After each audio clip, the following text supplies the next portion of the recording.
I bought the cabin to escape people like Karen. 123 miles from the suffocating cul-de-sacs of suburban hell, nestled on 10 wooded acres near Bear Creek, the place was everything I needed. Quiet, rustic, and far away from the spreadsheets, deadlines, and social niceties of HOA life. After 20 years of working tech in a glass tower and living under the iron fist of a homeowners association, I had cashed out, downsized, and moved out. But I made one mistake. I kept the cabin listed under my LLC, the same one tied to my old suburban address, and that apparently was all Karen needed. Karen Holloway, president of the Silver Pines HOA, self-appointed guardian of community standards, and a woman with a gift for turning minor inconveniences into police reports, somehow found a way to extend her reach into my newly purchased paradise. It started small. First came a letter to the LLC's mailing address. Please be advised, the property at lot number 229 appears to be in violation of several codes, including the unauthorized installation of solar panels and non-compliant structure additions. What additions? What code? The property was outside the HOA's jurisdiction by miles. Then came a certified letter. Then a phone call. Then, absurdly, a hand-delivered note folded under a windshield wiper on my truck while I was picking up supplies in town.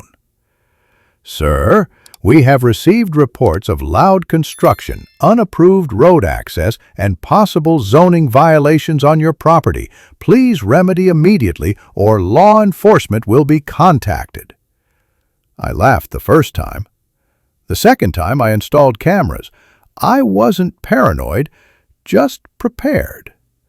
Trail cameras, a few ring-style door units, and a pair of long-range IR sensors gave me 360-degree surveillance around the cabin. Mostly it caught deer, the occasional bear, and one very confused raccoon that seemed convinced my compost bin was a portal to another dimension. But then, one Thursday morning, the footage changed. Karen appeared. She pulled up in a navy blue Lexus SUV with dealership plates, parked at the edge of my gravel driveway, and began walking the perimeter like a nosy appraiser. She had a clipboard. She took photos. She talked animatedly into her phone, gesturing at my compost setup, my shed, the solar panel array I'd built into the southern slope. She wasn't alone. A man trailed her, stocky, gray-bearded, wearing khakis and a button-down shirt. He looked like a retired accountant moonlighting as a zoning snitch. I filed a police report. Nothing dramatic, just documentation. Then I posted a few camera screenshots to a community Facebook group titled Bear Creek Locals. Caption: When the HOA Queen Invades the Wilderness. It went mildly viral. The memes started almost immediately. 1 week later, it escalated. I was chopping firewood behind the cabin when I heard the crunch of tires on gravel. 3 vehicles, a sheriff's cruiser, a county code enforcement SUV, and Karen's Lexus.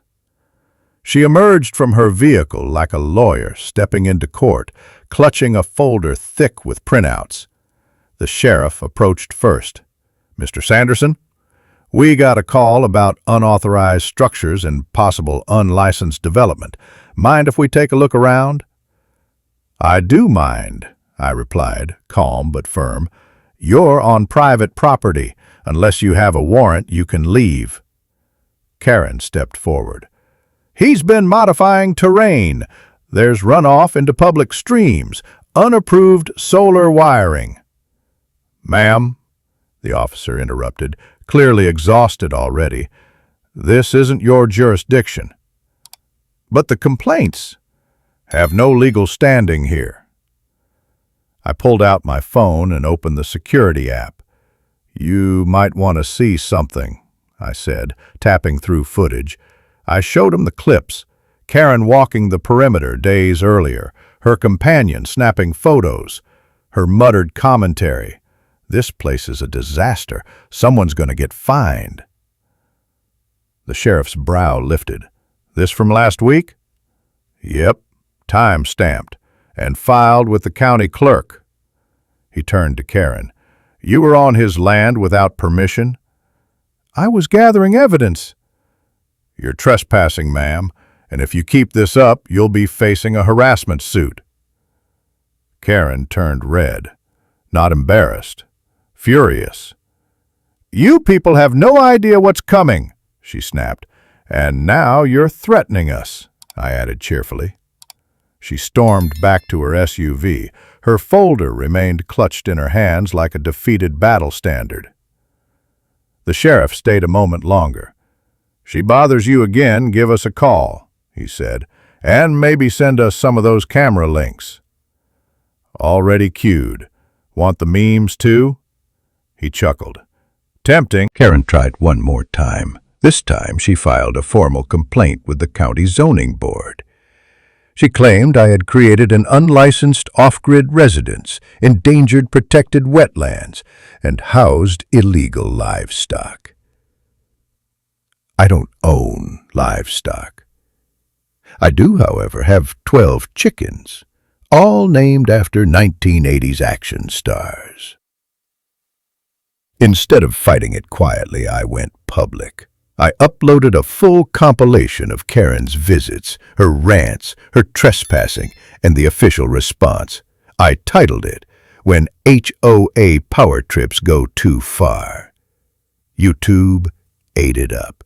Reddit gave it gold. Even a local news station reached out. The best part? One of the county commissioners was my cousin. He issued an official statement. No violations were found on Mr. Sanderson's property. However, unauthorized actions by private citizens misrepresenting county authority are being investigated. Karen resigned from the HOA 3 days later, officially for personal reasons. Unofficially, she became the face of everything wrong with power-hungry suburban micromanagers. As for me, I planted a garden, expanded chicken coop, installed another camera for fun, and every time I sip coffee on my porch, I smile at the sign posted on my gate.